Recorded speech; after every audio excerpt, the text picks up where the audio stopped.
Hi student friends, ఈరోజు మనం second BA third సెమిస్టర్లో ఉన్నటువంటి మ్యాక్రో ఎకనామిక్స్ సబ్జెక్టుకి సంబంధించిన ఫస్ట్ మాడ్యూల్ గురించి నేర్చుకుందాం. అంటే ఈ మాడ్యూల్లో మ్యాక్రో ఎకనామిక్స్ అంటే స్థూల అర్థశాస్త్రానికి సంబంధించి ఏ అంశాలు ఉన్నాయి ఏంటి అనేది మీకు చక్కగా వివరించి చెప్పడం జరుగుతుంది. మొదటగా మనం meaning of macro economics. Economics అంటే మీరు ఫస్ట్ ఇయర్లో నేర్చుకున్నారు. ఎకనామిక్స్ అంటే అర్థశాస్త్రము. అర్థము అంటే డబ్బుకు సంబంధించిన శాస్త్రము నేర్చుకున్నాం. మనం ఫస్ట్ బిఏలో నేర్చుకున్నదంతా ఏంటి? మైక్రో ఎకనామిక్స్, సూక్ష్మ అర్థశాస్త్రం. ఇక్కడ మనం సెకండ్ బిఏలో నేర్చుకుంటుంది ఏంటి? Macro economics. మ్యాక్రో అంటే స్థూల అర్థశాస్త్రం. స్థూలంగా ఏదన్నా కొంచెం విడివిడిగా ముక్కలుగా చెప్తున్నారనుకోండి, కొంతమంది పెద్దవాళ్ళు ఏమంటారు, మనల్ని స్థూలంగా చెప్పమ్మా అంటారు. అంటే చిన్న చిన్న విడిభాగాల కింద కాకుండా మొత్తాన్ని కలిపి చెప్పడాన్ని మ్యాక్రో అంటాం అన్నమాట, స్థూల అంటాం. మనం ఫస్ట్ బిఏలో విడివిడిగా నేర్చుకున్నాం C+I+G+X అని. వాటి నాలుగిటిని కలిపి జాతీయ ఆదాయంగా పరిశీలించడమే మ్యాక్రో ఎకనామిక్స్. దీన్నే స్థూల అర్థశాస్త్రం అంటాం తెలుగులో. ఇది అర్థశాస్త్రంలో ఒక భాగం. Macro economics is a branch of economics that studies how and overall economy. అంటే మొత్తం ఎకానమీ, ఆర్థిక వ్యవస్థను గురించి పరిశీలించడం అర్థశాస్త్రంలో ఇది ఒక భాగం. అలాగే మనం ఫస్ట్ బిఏలో నేర్చుకున్నటువంటి ఇండివిజువల్స్ కాకుండా లార్జ్ స్కేల్ బిహేవియర్స్ గురించి మనం నేర్చుకుంటాం ఇక్కడ. అదేవిధంగా వ్యవస్థలో వచ్చేటటువంటి సమస్యలను చర్చించేదే మ్యాక్రో ఎకనామిక్స్. మీరు బాగా ఫండమెంటల్గా గుర్తుపెట్టుకోవాల్సింది ఏంటి అంటే, మైక్రోకి మ్యాక్రోకి ఉన్నటువంటి ఫస్ట్ మీరు బాగా గుర్తుపెట్టుకోవాల్సింది, మైక్రో ఎకనామిక్స్లో ఒక హ్యూమన్ బీయింగ్ లేదా ఒక కన్జ్యూమర్ లేదా ఒక ప్రొడ్యూసర్ ఏ విధంగా బిహేవ్ చేస్తాడు అనేది చెప్తాం. అక్కడ బిహేవియరల్ ఎకనామిక్స్ అది. అంటే వాడి ప్రవర్తన గురించి అధ్యయనం చేస్తాం. కానీ ఇక్కడ మ్యాక్రో ఎకనామిక్స్లో ఉన్న గొప్పతనం ఏంటి అంటే, ఇక్కడ వ్యవస్థకి, అంటే ఒక ఆర్థిక వ్యవస్థలో ఉన్నటువంటి ఈ కన్జ్యూమర్సు, ప్రొడ్యూసర్సు, గవర్నమెంటు, ఇంటర్నేషనల్ ట్రేడ్, ఇలాంటి వాటిలన్నింటిలోనూ వచ్చేటటువంటి సమస్యల్ని ఏ విధంగా సాల్వ్ చేయాలి అనేది చెప్పేదే మ్యాక్రో ఎకనామిక్స్.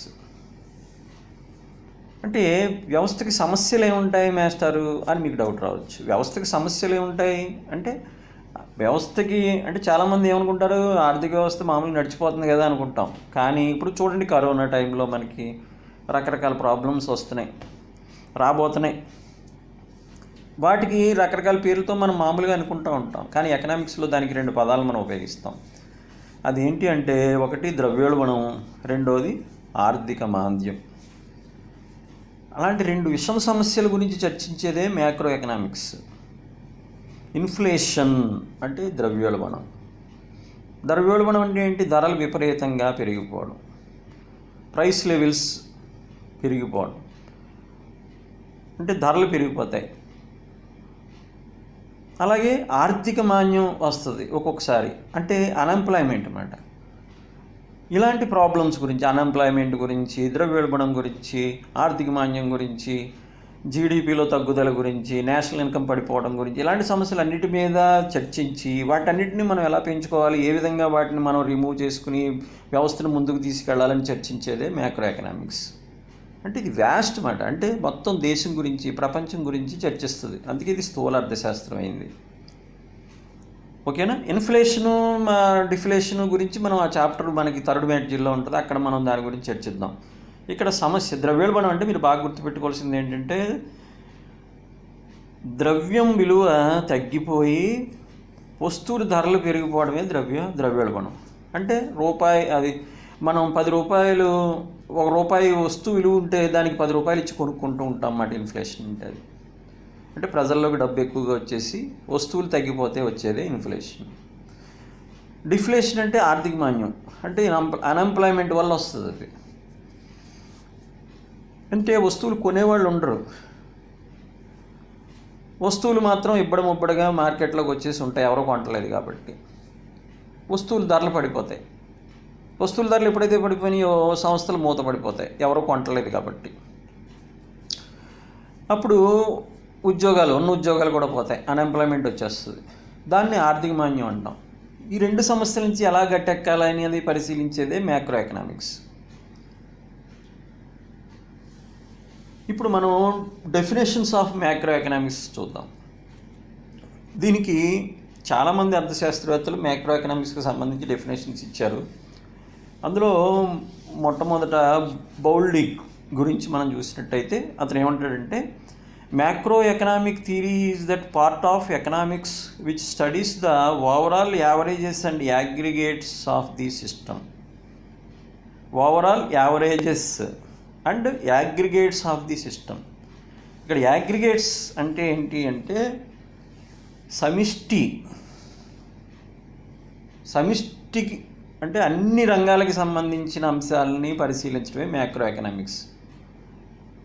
ఓవరాల్ యావరేజెస్ అంటే మొత్తం వ్యవస్థలో ఉన్నటువంటి, అసలు వ్యవస్థ అంటే ఏంటి, నాలుగు రంగాలండి వ్యవస్థ అంటే. ఇందాక చెప్పా C+I+G+X, దట్ ఈజ్ కంట్రీ. ఒక దేశం అంటే, ఒక జాతి అంటే ఏంటంటే C+I+G+X.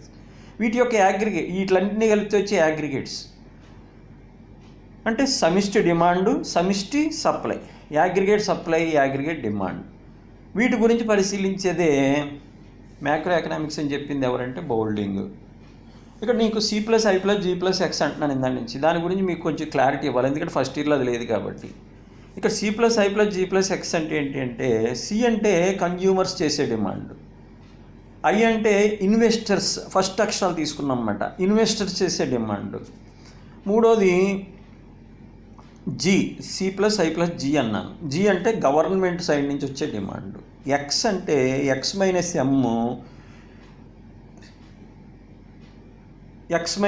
X అంటాం. అంటే అది ఇంటర్నేషనల్ ట్రేడ్. అంటే ఎక్స్పోర్ట్స్ మైనస్ ఇంపోర్ట్స్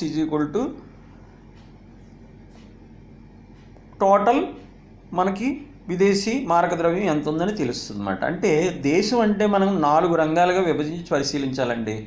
1 వినియోగదారులు C, 2 ఉత్పత్తిదారులు ఇన్వెస్టర్స్, 3వది గవర్నమెంట్ ప్రభుత్వం, 4వది విదేశీ వ్యాపారం X. ఈ 4 రంగాల నుంచి వచ్చే డిమాండ్ ఎంత ఉంది, ఈ 4 రంగాల నుంచి వచ్చే సప్లై ఎంత ఉంది పరిశీలించడమే మ్యాక్రో ఎకనామిక్స్. ఈ 2 రంగాల నుంచి కలిపి ఎక్కడైతే సమానం అవుతుందో అదే సార్థకమైన డిమాండ్ అని కీన్స్ అంటాడు. కీన్స్ నిర్వచనం మీకు నెక్స్ట్ చెప్తాను. కాబట్టి బౌల్డింగ్ ఏమంటాడంటే యాగ్రిగేట్స్ ఆఫ్ ది సిస్టమ్ అని దాన్ని పరిశీలించడమే మ్యాక్రో ఎకనామిక్స్ అంటాడు. ఇక తర్వాత షపిరో అనే అతను ఎకానమిస్ట్ ఏమంటాడంటే, macro economics deals with the functioning of the economy as a whole. అంటే అర్థశాస్త్రం వ్యవస్థ మొత్తంగా పరిశీలిస్తుంది. హోల్ అంటే టోటల్గా పరిశీలిస్తుంది, విడివిడిగా కాకుండా. ఈ 4 అయితే ఏది C+I+G+X ఉందో దాన్ని విడివిడిగా చూస్తే అది మైక్రో ఎకనామిక్స్, కలిపి చూస్తే macro economics. Next Ackley Gardner ఏమంటాడంటే, macro economics concerns with such variables as the aggregate volume of the output of an economy with the extent which its resources are employed, with the size of national income and with the general price level.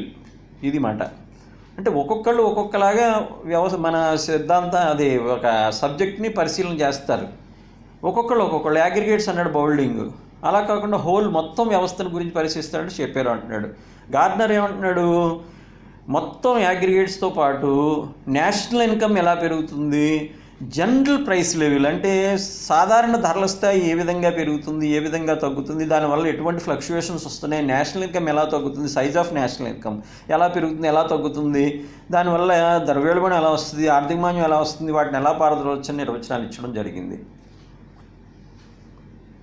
ఇక macro ఎకనామిక్స్లో ఎకనామిక్స్కి ఒక పేరు తీసుకొచ్చి దానికి ఒక ప్రాధాన్యతను ఇచ్చిన వాడు ఎవరంటే, మీరు అందరూ బాగా గుర్తుపెట్టుకోవాల్సింది షపిరో, ఈ అక్లే, వీళ్ళందరి తర్వాత ఎక్కువ ప్రాధాన్యత తీసుకొచ్చిన వాడు కీన్స్.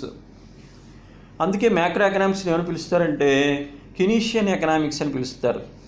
ఈ కినీషియన్ ఎకనామిక్స్ అనేది ఎలాగ వచ్చింది అంటే, ఈ కీన్స్ అనే అర్థశాస్త్రవేత్త, ఇంగ్లీష్ అర్థశాస్త్రవేత్త ఏం చేశాడంటే, జాన్ మెనార్డ్ కీన్స్, ఇతని పూర్తి పేరు జేఎం కీన్స్, జాన్ మెనార్డ్ కీన్స్.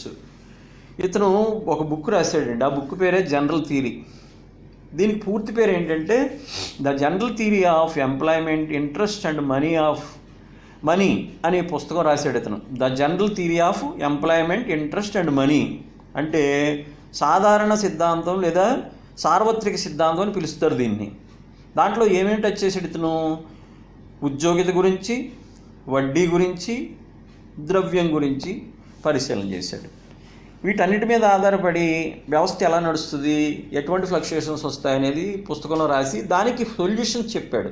అందుకే కినీషియన్ పేరు మీదే పిలుస్తారు ఎకనామిక్స్ని, మ్యాక్రో ఎకనామిక్స్ని. ఇతను British economist.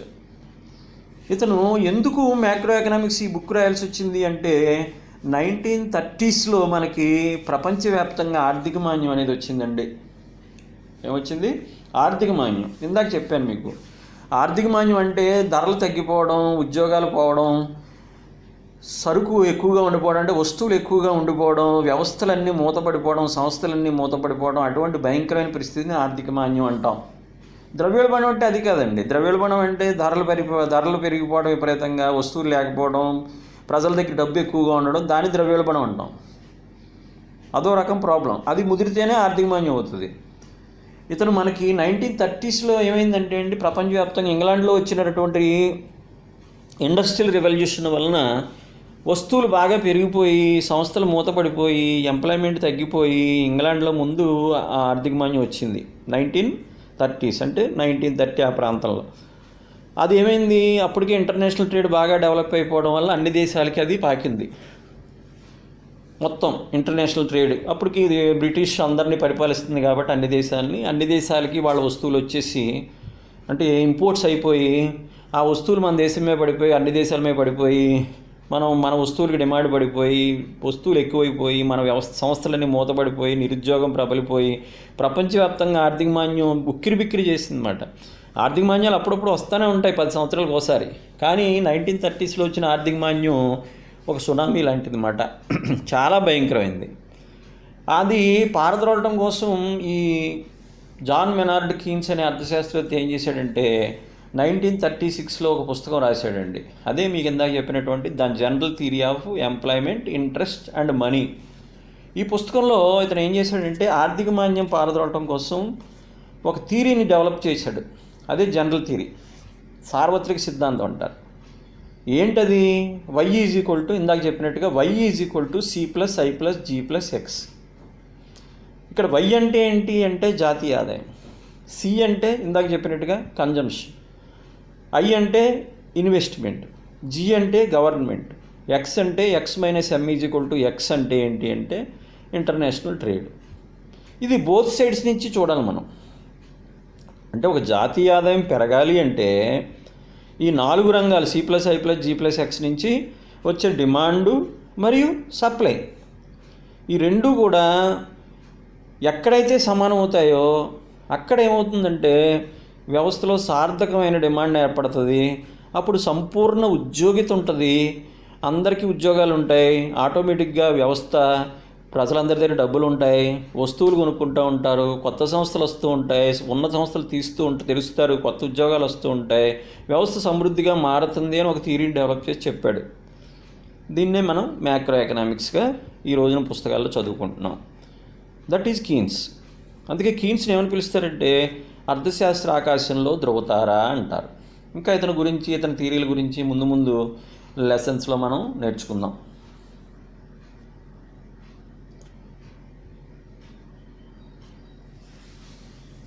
Importance of macro economics. ఇందాక నుంచి మీకు వస్తామని చెప్తున్నాను, మ్యాక్రో ఎకనామిక్స్ మైక్రో ఎకనామిక్స్ కన్నా చాలా గొప్పదని. అసలు ఎకనామిక్స్లో ఉన్నటువంటి చాలా రకాల economics, agriculture economics, industrial economics, international economics, public finance, human resource development, ఇవన్నీ, అలాగే అప్లైడ్ ఎకనామిక్స్, వీటన్నిటికన్నా మ్యాక్రో ఎకనామిక్స్కి ఎంత ఇంపార్టెన్స్ అంటే ఫంక్షనింగ్ ఆఫ్ యాన్ ఎకానమీ. ఇది ఏం చేస్తుందంటే అండి, దీని ఇంపార్టెన్స్ ఎందుకు అంటే అసలు ఎకానమీ అనేది ఎలా ఫంక్షన్ చేయాలి అనేది ప్రభుత్వాలకు తెలియజేస్తుంది మ్యాక్రో ఎకనామిక్స్. అంటే ఎలాగ పనిచేయాలి అంటే ఏంటి, అసలు వ్యవస్థ ఇప్పుడు ప్రభుత్వాలు ఏర్పడ్డాయండి, రాజకీయ పార్టీలు కాదు, ఇక్కడ ప్రభుత్వాలు ఏర్పడ్డాక ఆ ప్రభుత్వం ఎలా పనిచేయాలి అంటే ఆదాయము వ్యయం, అంతే కదండి. బడ్జెట్ అంటే ఏంటి, ఇన్కమ్ ఎక్స్పెండిచర్, అవి రెండు బ్యాలెన్స్గా ఉంటే అది బ్యాలెన్స్డ్ బడ్జెట్. ఇన్కమ్ ఎక్కువగా ఉండి పన్నులు అవి ఎక్కువగా ఉండి ఎక్స్పెండిచర్ తక్కువగా ఉంటే అది లోటు బడ్జెట్. అలా కాకుండా ఆదాయం తక్కువగా ఉండి వ్యయం ఎక్కువగా ఉంటే అది మిగులు బడ్జెట్. ఇలాగ మనకి బడ్జెట్లు అనేది ఎలా ఉన్నాయి, ఆ బడ్జెట్లు ఎందుకు వేస్తున్నాం, వాటి ద్వారా ఎటువంటి సర్కమ్స్టెన్సెస్ వస్తున్నాయి, వీటన్నిటినీ కూడా మనం పరిశీలించి చేసి వ్యవస్థని, ఎకానమీని ఎలా నడపాలి, ఆర్థిక మాన్యం ఉంటే ఎలా చేయాలి, లేకపోతే ద్రవ్యోల్బణం ఉంటే ఏం చేయాలి, దానికి సంబంధించి ఆర్థిక మంత్రులు ఏ విధంగా ఆర్బీఐ తోటి కలిసి, అంటే ఆర్బీఐ అంటే రిజర్వ్ బ్యాంక్ ఆఫ్ ఇండియాతో కలిసి ఎటువంటి నిర్ణయాలు తీసుకోవాలి, ఇవన్నింటినీ కూడా ఏంటి అంటే మనం ఎకానమీ గురించి పూర్తిగా తెలియజేసేది మ్యాక్రో ఎకనామిక్స్. అది మైక్రో ఎకనామిక్స్లో మనకు కనిపించదు. నెక్స్ట్ రెండోది ఫార్ములేషన్ ఆఫ్ ఎకనామిక్ పాలసీస్ అండి. చెప్పాను కదా, ఎటువంటి పాలసీస్ తీసుకోవాలి మనం అంటే, ఒక ప్రభుత్వం వచ్చిందనుకోండి, వాళ్ళు ఎక్కువగా మనకి ఏంటి సంక్షేమ పథకాల మీద ఎక్కువ ఖర్చు పెడతా ఉంటారు. ఇంకొక ప్రభుత్వం వచ్చిందనుకోండి, వాళ్ళు డెవలప్మెంట్ ప్రోగ్రామ్స్ మీద ఎక్కువ ఖర్చు పెడతారు. అంటే ఒక్కొక్కళ్ళు ఒక్కొక్క ఆలోచన, అంటే వాళ్ళ ఎకానమీ, వాళ్ళ బుర్రలో ఉన్నటువంటి ఆలోచనలు అక్కడ ఉన్నటువంటి ఎకానమిస్టులతో ఆలోచన చేస్తుంటారు. ఏది కరెక్ట్ అంటే ఎకనామిక్స్లో మనం కరెక్ట్గా చెప్పలేం. ఎలాగంటే ఇప్పుడు ముందు వ్యవస్థను డెవలప్ చేసి దాని ద్వారా వచ్చిన ఆదాయాలతో ప్రజల యొక్క జీవన ప్రమాణ స్థాయి పెంచవచ్చు అనేది ఒక రకమైన ఎకానమీ. అలా కాకుండా ప్రజలందరికీ డబ్బులు ఇచ్చేసి సంక్షేమ కార్యక్రమాలు చేసేసి దాని ద్వారా కొనుగోలు శక్తి పెంచి కొత్త సంస్థలు వచ్చేలా చేయడం అదొక ఎకనామిక్స్. కాబట్టి ఎవరి పాలసీ వాళ్ళది. అయితే ఇది ఎలాగండి అని మీకు డౌట్ రావచ్చు. అంటే అక్కడ ఉన్నటువంటి సర్కమ్స్టెన్సెస్, ఆ స్టేట్లో కానీ ఆ దేశంలో కానీ అక్కడ కానీ ఎటువంటి పరిస్థితులు ఉన్నాయి అనే దాన్ని బట్టి మనం పాలసీస్ తీసుకోవాలి. వాటికి సంబంధించిన విషయాలన్నీ కూడా ఈ మ్యాక్రో ఎకనామిక్స్ చర్చిస్తుంది. అలాగే understanding and controlling of economic fluctuations, ఇందాక మీకు చెప్పింది అదే. ఎకానమీ ఎప్పుడు కూడా మీకు స్టేబుల్గా ఉండదండి. కెరటాలు మాటివి వస్తూ ఉంటాయి. ఎకనామిక్స్ అంటే సముద్రం, ఒడ్లో కూర్చొని చూస్తుంటే కెరటాలు చూడండి, పైకి లేస్తూ కిందకు పడుతూ, పైకి లేస్తూ కిందకు పడుతూ ఉంటాయి. అలాగే ఈ ఎకానమీ కూడా మీకు ఏ రోజు ఎప్పుడు కూడా ఇలాగా మీకు సావధానంగా ఉండదు. ప్రాసెస్ ఇది.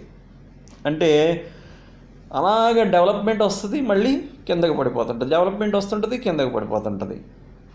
అది వ్యవస్థలో ఒక మార్గం, అది అర్థశాస్త్ర ప్రకారం మనకి. కాబట్టి ఫ్లక్చుయేషన్స్ ఎందుకు వస్తాయి? ఒక కెరటం ఇన్ఫ్లేషన్, ఒక కెరటం డిఫ్లేషన్. వాటిని మనం నెక్స్ట్ లెసన్లో చెప్పుకుంటాం బిజినెస్ సైకిల్స్ అని. అంటే వ్యవస్థ ఎప్పుడైతే విస్తరించి అభివృద్ధి చెందుద్దో మళ్ళీ తిరోగమనంలోకి వస్తుందండి. తిరోగమనంలోకి వచ్చి మళ్ళీ అభివృద్ధిలోకి వెళ్తూ ఉంటుంది. అంటే కెరటమే, జస్ట్ లైక్ కెరటం. అందుకే మీకు అక్కడ డయాగ్రామ్ వేసినప్పుడు వ్యాపార చక్రాల డయాగ్రామ్ కూడా మేము కెరటంలాగే వస్తుంది మనం వేసింది. ఎందుకంటే ఫస్ట్ బిగినింగ్, తర్వాత విస్తరణ తర్వాత అభివృద్ధి తర్వాత మళ్ళీ తిరోగమనం తర్వాత మళ్ళీ పునరుజ్జీవనం తర్వాత మళ్ళీ విస్తరణ తర్వాత మళ్ళీ అభివృద్ధి. అలాగే ఏమవుతుందంటే వ్యవస్థ కెరటాల్లాగా అలా పైకి కిందకి ఉంటాయి. దట్ ఈజ్ ఫ్లక్చుయేషన్స్ అంటారన్నమాట. ఆ ఫ్లక్చుయేషన్స్ అర్థం చేసుకోవడానికి, వాటిని మనం ఎలా రిమూవ్ చేయాలని చెప్పడానికి మ్యాక్రో ఎకనామిక్స్ మనకి చక్కగా ఉపయోగపడుతుంది. అలాగే ఇందాక చెప్పినట్టుగా ఇన్ఫ్లేషను డిఫ్లేషన్ గురించి ఇది బాగా చర్చిస్తుంది. నెక్స్ట్ ఇంకో ఇంపార్టెంట్ ఏంటంటే స్టడీ ఆఫ్ నేషనల్ ఇన్కమ్ అంటే జాతీయ ఆదాయం. ఇందాకే చెప్పాను కదండి, జనరల్ థియరీలో మ్యాక్రో ఎకనామిక్స్కి సంబంధించి y=c+i+g+x అని చెప్పాం. ఇక్కడ y అంటే జాతీయ ఆదాయం. ఈ వైఏ ఇండియా, ఈ వైఏ అమెరికా, ఈ వైఏ రష్యా, ఈ వైఏ ఆస్ట్రేలియా. ఒక జాతి యొక్క ఆదాయమే జాతీయ ఆదాయం. దీని మీదే ఆ దేశం అభివృద్ధి చెందిందా అభివృద్ధి చెందలేదా అనేది మనకి అర్థమవుతూ ఉంటుంది. కాబట్టి మీరు మొత్తం అన్నం అంతా ఉడికిందా లేదనేది చూడక్కడంటే ఒక అన్నం మీదకి పట్టుకుంటే ఎలా తెలుస్తుందో, మీరు సింపుల్గా ఈ దేశం అభివృద్ధి చెందిందా లేదంటే పెద్దాపురంలో ఎంతమంది అభివృద్ధి చెందారు, కాకినాడలో ఎంతమంది, రాజమండ్రిలో ఎంతమంది అభివృద్ధి అలా లెక్క పెట్టాలి. మొత్తం అంతా మీకు ఏమవుతుందంటే జాతీయ ఆదాయం ఎంత ఉందో చూసుకుంటే, జాతీయ ఆదాయం పెరిగిందనుకోండి దేశం అభివృద్ధి చెందినట్టే. ఈ ఊళ్ళన్నీ కలిపి, ఈ ఊళ్ళో జనం అందరూ కలిపితే తలసరి ఆదాయాలు, ఈ తలసరి ఆదాయాలన్నీ కలిపితే వచ్చేదే జాతీయ ఆదాయం. ఈ జాతీయ ఆదాయం ఎక్కువగా ఉందనుకోండి అది అభివృద్ధి చెందిన దేశం. జాతీయ ఆదాయం తక్కువగా ఉందనుకోండి, అది అభివృద్ధి చెందుతున్న దేశం. ఇలాగ నేషనల్ ఇన్కమ్ సంబంధించి జాతీయ ఆదాయానికి సంబంధించిన స్టడీ చేయడమే మ్యాక్రో ఎకనామిక్స్ లక్ష్యం. అలాగే study of economic development, growth development 2 పదాలండి. గ్రోత్ అంటే వృద్ధి చెందడం, డెవలప్మెంట్ అంటే అభివృద్ధి చెందడం. అదేంటంటే 2 ఒకటే కదా? కాదు. వృద్ధి అంటే మనకి ఓవరాల్గా పైకి కనపడేది. డెవలప్మెంట్ అంటే అది సాధించడానికి మనం ఏ అంశాల్లో ఏ రంగాల్లో అభివృద్ధి తీసుకొచ్చాం అది. ఇక్కడ development, study of economic development. Economic development అంటే ఏ రంగాలను మనం డెవలప్ చేసుకుంటూ వచ్చాం. వ్యవసాయ రంగాన్ని, ఇండస్ట్రీస్ని, ఎడ్యుకేషను, హ్యూమన్ రిసోర్స్, ఇవన్నిటిని మనం ఏ విధంగా అభివృద్ధి చేసుకుంటూ వచ్చాం, డెవలప్మెంట్ జరుగుతుంది. ఆ డెవలప్మెంట్ ద్వారా టోటల్గా నేషనల్ ఇన్కమ్ ఎలా పెరుగుతుందని తెలియజేస్తుంది అన్నమాట. అందుకే దీన్ని స్టడీ ఆఫ్ ఎకనామిక్ డెవలప్మెంట్ అన్నారు. Next performance of an economy, అంటే ఎలా ఉంది పెర్ఫార్మెన్స్. 5 years అయింది, మనకి బడ్జెట్ అయిపోయింది, ప్రణాళిక అయింది, 5 years ప్లాన్. ఎలా ఉంది పెర్ఫార్మెన్స్ అంటే ఎలా కనిపెడతాం అంటే జీడిపి ఎంత పెరిగింది, జిఎన్పి ఎంత పెరిగింది, ఎన్ఎన్పి ఎంత పెరిగింది, తలసరి ఆదాయాలు ఎంత పెరిగినాయి, వ్యయ ఆదాయం ఎంత పెరిగింది, ఓవరాల్గా జాతీయ ఆదాయం ఎంత పెరిగింది. పెర్ఫార్మెన్స్. అందుకే చూడండి, ఈ సంవత్సరం 7.5% వచ్చింది, గవర్నమెంట్ 17.5 పెట్టుకుంది, కానీ 13.5 వచ్చింది. దానికి కారణం కరోనా, లేకపోతే ఇంకోటి ఏదో చెప్తాం. కానీ పెర్ఫార్మెన్స్ ఎంత ఉంది అంటే ఈ గవర్నమెంట్ ఎంత పెర్ఫార్మెన్స్ ఇచ్చింది. ఆ పెర్ఫార్మెన్స్ అంటే ఏంటి? రిజర్వ్ బ్యాంక్ ద్వారా, ఆర్థిక వ్యవస్థ ద్వారా మనం ఎటువంటి సంక్షేమ కార్యక్రమాలు రన్ చేస్తున్నాం, వీటన్నిటి వెనక ఫలితం ఎక్కడ కనిపించాలండి? ఒక దాంట్లో ఉంది. ఇప్పుడు మీరు ఎంత చదువుతున్నారు, ఇన్ని మాడ్యూల్స్ చదవాలి, ఇన్ని సబ్జెక్టులు చదవాలి, ఫలితం ఎక్కడ కనిపిస్తుంది? ఈ రెండింగ్లో మీరు రాసిన ఎగ్జామ్స్లో వచ్చిన రిజల్ట్. ఫస్ట్ క్లాస్ వచ్చిందా, సెకండ్ క్లాస్ వచ్చిందా, థర్డ్ క్లాస్ వచ్చిందా, ఫెయిల్ అయ్యావా, రిజల్ట్ సింపుల్. మీరు పడ్డ కష్టానికి ఒకటే మాట ఏంటి? రిజల్ట్. అలాగే ఇక్కడ ఎకానమీలో ఎన్నో చేంజెస్ వస్తాయి. ఆ చేంజెస్ యొక్క పెర్ఫార్మెన్స్ ఎలా ఉంది చివరికైనా చూడటమే మ్యాక్రో ఎకనామిక్స్. అలాగే నేచర్ ఆఫ్ మెటీరియల్ వెల్ఫేర్, అంటే ఇక్కడ మెటీరియలిస్టిక్గా ఉంటుంది. అలాగే సంక్షేమం, దేన్ని మనం తీసుకోవాలి? Nature of material welfare. ఇది. దీని తర్వాత మనం చెప్పుకోవాల్సింది లిమిటేషన్స్ ఆఫ్ మ్యాక్రో ఎకనామిక్స్. అంటే లిమిటేషన్స్, దీనికి కొన్ని మినహాయింపులు కూడా ఉన్నాయి. అంటే ఇందులో ఫస్ట్ది ఎక్సెసివ్ జనరలైజేషన్, అంటే కొంత దీనికి విమర్శలు అంటే చెప్పచ్చు మాట. దీన్ని ఏంటి జనరలైజ్ చేసేసారు ఎక్కువగా. అంటే ఇండివిజువల్గా వీళ్ళకున్న ప్రాబ్లమ్స్ వాటి మీద చర్చ లేదు అనేది ఒకటి ఉంది. అలాగే excessive thinking of terms of aggregates, అది సమిష్టి డిమాండ్ల మీద, సమిష్టి వ్యవస్థ మీద, లేకపోతే సార్థకమైన డిమాండ్ వీటి మీద కాన్సన్ట్రేషన్ చేశారు తప్ప ఇండివిజువల్ మీద కాన్సన్ట్రేషన్ లేదనేది దీని మీద ఒకటి. అలాగే హెట్రోజీనియస్ ఎలిమెంట్స్, అంటే ఓవరాల్గా ఇందాక నుంచి చెప్తుంది, అది ఓవరాల్ దాని మీదే కాన్సన్ట్రేషన్ తప్ప మ్యాక్రో అనేది మామూలుగా చిన్న చిన్న విషయాల గురించి పట్టించుకోదు అని. అలాగే డిఫరెన్స్ విత్ ఇన్ అగ్రిగేట్స్, ఇది కూడా అలాంటిదే.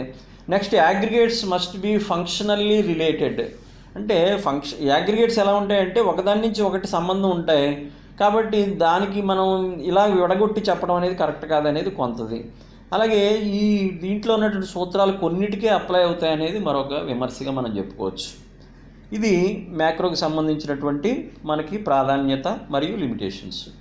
ఇక మెయిన్ రెండో కాన్సెప్ట్ ఏంటి అంటే difference between micro and macro economics. ఇందాక మీకు బిగినింగ్లో ఇంట్రడక్షన్లో చెప్పాను నేను, మైక్రో ఎకనామిక్స్, మ్యాక్రో ఎకనామిక్స్ అంటే 2 ఎకనామిక్స్లోనండి, ఇంక ఎకనామిక్స్ లేవంటే ఉన్నాయి. మైక్రో మ్యాక్రోకి సంబంధించిన చాలా శాఖలు ఇంకా చాలా ఉన్నాయి. అగ్రికల్చర్ ఎకనామిక్స్, తర్వాత ఇండస్ట్రియల్ ఎకనామిక్స్, ఇంటర్నేషనల్ ఎకనామిక్స్ చాలా ఉన్నాయి. కానీ మేజర్గా మనం ఎకనామిక్స్ 2 రకాలుగానే రగ్గనార్ ఫ్రిష్ అనే అర్థశాస్త్రవేత్త విభజించాడండి. ఎవరండి? రగ్గనార్ ఫ్రిష్. ఇతను మైక్రో ఎకనామిక్స్ సూక్ష్మ అర్థశాస్త్రం, స్థూల అర్థశాస్త్రాలుగా విభజించాడు. మొదట్లో చెప్పినట్టు సూక్ష్మ అంటే చిన్న చిన్న అంశాలని విడివిడిగా పరిశీలించడం, స్థూల అర్థశాస్త్రం అంటే మొత్తం అన్ని అంశాలని పరిశీలించడం. అంటే మీకు ఇంకా సింపుల్గా అర్థం అవ్వాలంటే ఒక అడవి ఉందనుకోండి, ఇప్పుడు నల్లమల అడవి ఉంది, లేదా ఏదో దండకారణ్యం ఉంది. ఒక అడవి చూస్తే అడవి అంతా కలిపి పరిశీలిస్తే అది మ్యాక్రో ఎకనామిక్స్. అలా కాకుండా సింగర్ అంటాడనమాట. అలా కాకుండా అడవిలో ఉన్నటువంటి దేవదారు చెట్లు ఎన్ని ఉన్నాయి, లేకపోతే వేగీస్ చెట్లు ఎన్ని ఉన్నాయి, టేకు చెట్లు ఎన్ని ఉన్నాయి, ఇలాగా ఏమేమి మొక్కలు ఉన్నాయి, ఇట్లన్నింటినీ విడివిడిగా పరిశీలిస్తే అది ఏమవుతుందంటే మైక్రో ఎకనామిక్స్. Micro, macro. ఈ మైక్రో ఎకనామిక్స్కి మ్యాక్రో ఎకనామిక్స్కి ఉన్న తేడాలు కూడా మనం పరిశీలిద్దాం. ఫస్ట్ తీసుకున్నట్టయితే మైక్రో ఎకనామిక్స్ ఇండివిజువల్ మార్కెట్స్ గురించి చెప్తుంది, మార్కెట్ని విభజించి చెప్తుంది. మ్యాక్రో ఎకనామిక్స్ అలా కాకుండా హోల్ ఎకానమీని గురించి పరిశీలిస్తుంది. హోల్ ఎకానమీ అంటే జీడిపి మాట. జీడిపి అంటే ఏంటి? Gross domestic product. అంటే దేశంలో ఉన్నటువంటి మొత్తం మార్కెట్ల యొక్క ప్రొడక్షన్ గురించి పరిశీలిస్తుంది. అంటే మైక్రో ఇండివిజువల్ మార్కెట్స్ గురించి, మ్యాక్రో హోల్ ఎకానమీ గురించి పరిశీలిస్తుంది. రెండోది effect on price of a good. వస్తువు యొక్క ధర గురించి మాత్రమే ఆలోచిస్తుంది మైక్రో ఎకనామిక్స్. అలా కాకుండా అంటే ధరలు ఎందుకు పెరుగుతున్నాయి అనేది, అంటే ఈ పలానా వస్తువుకి ఎందుకు ధర పెరిగింది, ఎంత ధర తగ్గిందని ఆలోచిస్తుంది. ఇక్కడ అలా కాకుండా మ్యాక్రో ఎకనామిక్స్లో జనరల్ ప్రైస్ లెవెల్ గురించి ఆలోచిస్తాం. అంటే ద్రవ్యోల్బణం, ధరలు ఎలా పెరుగుతున్నాయి, అన్ని ధరలు ఎలా పెరుగుతున్నాయి అనేది ఆలోచిస్తాం. ఓవరాల్గా దేశంలో ఎంత ద్రవ్యోల్బణం ఉందనేది పరిశీలిస్తాం. ఇక మూడోది ఇండివిజువల్ లేబర్ మార్కెట్. పర్సనల్గా వ్యవసాయ రంగ మార్కెట్, వ్యవసాయంలో లేబర్ గురించి, లేకపోతే ఇండస్ట్రియల్ లేబర్ గురించి, ఇలా విడివిడిగా మనం పరిశీలన చేస్తాం. ఇలా కాకుండా దేశంలో మొత్తం అన్ని రంగాల్లో, ఇందాక చెప్పినట్టు C+I+G+X అన్ని రంగాల్లోనూ ఎంప్లాయ్మెంట్ ఎంత ఉంది, అన్ఎంప్లాయ్మెంట్ ఎంత ఉందనేది, నిరుద్యోగిత ఎంత ఉంది, ఉద్యోగిత ఎంత ఉన్నదే పరిశీలించేదే మ్యాక్రో ఎకనామిక్స్. ఇక నాలుగోది ఇండివిజువల్ కన్జ్యూమర్ బిహేవియర్. ఫస్ట్ చెప్పాను కదా మీకు, కన్జ్యూమర్ బిహేవియర్ గురించి పరిశీలించేది, దాని పేరే, పుస్తకం పేరే అది, ఫస్ట్ ఇయర్ మైక్రో ఎకనామిక్స్ పేరు కన్జ్యూమర్ బిహేవియర్. అంటే ఒక వినియోగదారుడి యొక్క ప్రవర్తన గురించి చెప్తుంది ఇండివిజువల్గా, ఏది మైక్రో ఎకనామిక్స్. ఇక్కడ అలా కాకుండా దేని గురించి పరిశీలిస్తుందంటే మ్యాక్రో ఎకనామిక్స్ యాగ్రిగేట్ డిమాండ్, ఏడీ గురించి పరిశీలిస్తుంది. యాగ్రిగేట్ అంటే ఇందాక చెప్పాం కదా, సమిష్టి డిమాండ్.